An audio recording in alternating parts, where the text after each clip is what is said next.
നമസ്കാരം, ഞാൻ Deepa Jose. Life mission ഭവന പദ്ധതിയിലൂടെ കോടികൾ തട്ടിപ്പ് നടത്തിയ കേസിൽ സന്ദീപ് നായർക്ക് ഇഡി നോട്ടീസ് അയച്ചു.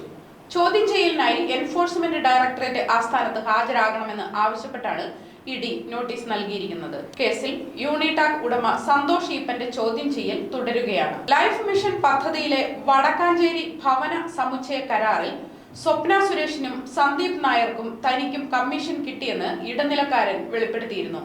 സന്ദീപിന് കിട്ടിയ കമ്മീഷനിൽ നിന്ന് 3 ലക്ഷം രൂപ തനിക്ക് നൽകിയെന്നായിരുന്നു തിരുവനന്തപുരം സ്വദേശി യദുവിന്റെ വെളിപ്പെടുത്തൽ. സ്വകാര്യ മാധ്യമത്തിനോടാണ് യദു ഇങ്ങനെ വെളിപ്പെടുത്തിയത്. കെട്ടിട നിർമ്മാണ രംഗത്ത് പരിചയമുള്ളവരുണ്ടോ എന്ന് സന്ദീപ് നായർ ചോദിച്ചപ്പോൾ യൂണിടാക് ഉടമ സന്തോഷ് ഈപ്പനെ പരിചയപ്പെടുത്തുകയായിരുന്നു. യൂണിടാക് പ്രതിനിധികൾക്കൊപ്പം 2 തവണ UAE കോൺസുലേറ്റിൽ പോയെന്നും ഇടനിലക്കാർ പറഞ്ഞിരുന്നു.